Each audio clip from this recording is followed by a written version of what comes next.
Hello guys! Hello! Para ito sa lahat ng Sagittarius. Alamin natin kung anong messages, vibration, gabay energy para sa lahat ng Saggy.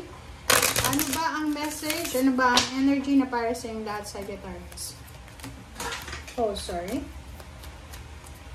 Okay. Tranquility.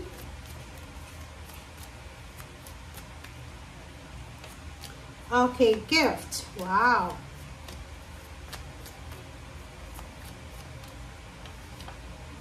Okay. Dreams. Okay. Checkmate. O, di ba?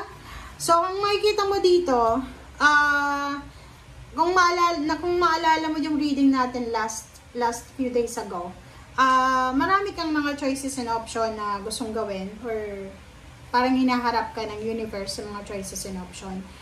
But, sa reading natin ngayon, sinasabi ng barahan na you have your goals, you have your own goals, you have your manifestation, you have your vision, and mga pangarap sa buhay na para sa'yo.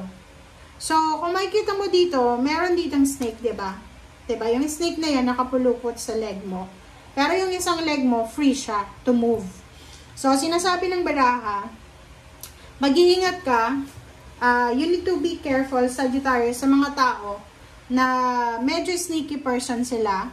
Lahat ng zodiac sign na pwedeng makaharap mo, relationship, family, katrabaho, kaibigan, na posibleng sila yung maging rason para parang ano to kasi, di pa, parang malumpu ka. Yung parang hindi ka makakilos, you're stagnant, you're restricted, you're entrapped, and hindi mo makuha kung ano yung dreams and goals mo. Imaginein mo, like for example, marami kang plano sa buhay. Pero, palagi mo yun na binobroadcast eh. Yung parang pinapaalam mo sa pamilya mo, sa kapatid mo, sa magulang, sa in-laws. Na parang, eto yung plano ko sa buhay, ganyan, ganito. Hanggang sa na-evil eye ka na, wala kang kaalam-alam, yung mga plano mo pala ay hindi na natuloy because may kumukontra. Or, may inunahan ka na. Yung idea na yun is para sa'yo. Like, gusto mong mag-business, wala kang pera na pangpuhunan. Eh, yung pinagkwentuhan mo, may pera siya. Or may kakilala siya na pwede niyang utangan. Tapos napansin mo na lang, siya na yung may business. So, ikaw na yung manggagaya. Parang ganun. Diba? So, dito sinasabi ng baraha sa'yo na, especially yung mga Sagittarius, talagang mahilig sila mag-broadcast eh. Kasi, gusto nila na pag may good news sila, good news or even bad news, kailangan nilang i-share. But for this situation, sinasabi sa'yo na mag-iingat ka. Huwag masyadong magtitiwala, huwag masyadong magbibigay ng balita. And sinasabi ng baraha sa'yo dito na, kumbaga, maging ano ka muna, low-key ka muna, maging silent ka muna, habang tinatrabaho mo yung mga pangarap mo sa buhay, silensyo ka muna. And once na checkmate ka na, di ba? Parang ganon, pag successful ka na, tsaka mo ilabas, parang ganon. Okay? So, sinasabi ng baraha sa'yo dito na huwag kang mag-alala sa kung ano man yun ang mga plano mo sa buhay because you are gifted. You are gifted physically, mentally, financially. Diba?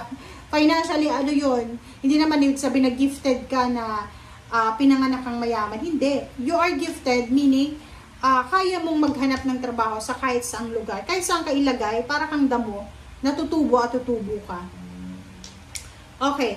So, dito sa tranquility na to, 49, sinasabi ng baraha na kailangan mong maging peaceful, kailangan mong maging humble, kailangan mong maging low-key. Okay?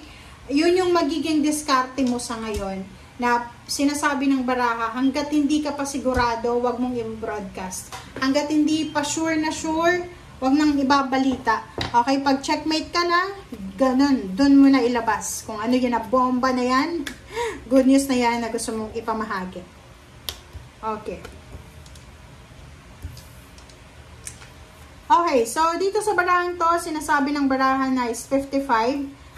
Posibleng may iba ditong Sagittarius na makatanggap kayo ng letter of appreciation, letter of honor, or kung ano man to na letter na matatanggap mo from, like for example, from your boss, from your employer, from the company, or ang nakikita ko dito, mag-iingat kayo. Okay, you need to be you need to be very careful dito kasi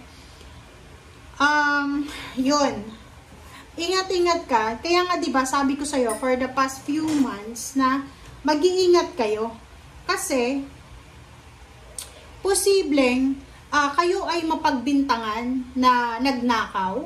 It's either yun, pwedeng makatanggap ka ng sulat from the courthouse, from the police, or from the yun, sa courthouse na nakablatter ka or may hearing because may isang tao na possible na inakusahan ka na nagnakaw or inakusahan ka na ng scam or anything. So, sa high honor na to, 25-7, sinasabi ng barahan na kailangan mong ipaglaban ang karapatan mo.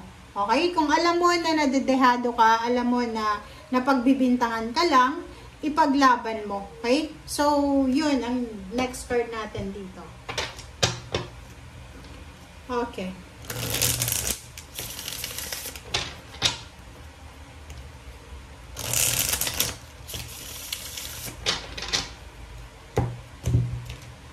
Oops, sorry.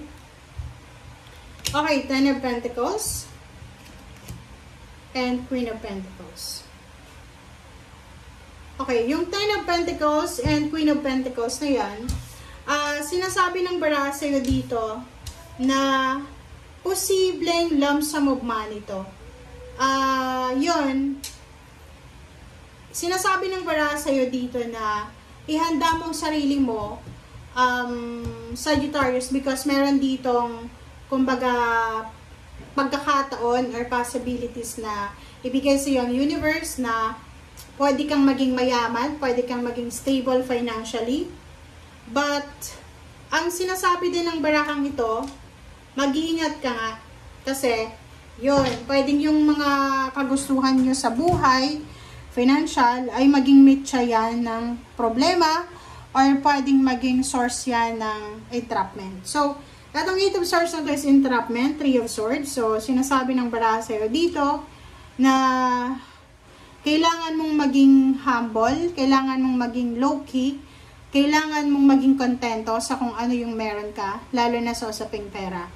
Kasi yung 8 of Swords na to, pwede kang madala sa entrapment, pwede kang, kumbaga kung ano man, yung parang kapit sa patalim to. Okay, kapit sa patalim. If may pagkakataon sa buhay mo na may mag-offer sa'yo ng ganyang klaseng trabaho, ganyang klaseng gawain, kailangan mong i-decline yan, i-reject mo yan. Kasi, okay, ino-offeran ka ng lump sum of money, ino-offeran ka ng maging mayaman. Sinasabi sa'yo na in just 2 days, yayaman ka. Ang problema lang dito, okay, yayaman ka kasi nga illegal yan or hindi yan maganda, but pwede ka rin makulong or pwedeng yung pamilya mo ay masaktan. Okay? So, yun ang kailangan mong isipin. Maraming salamat sa panonood. See you again. Bye!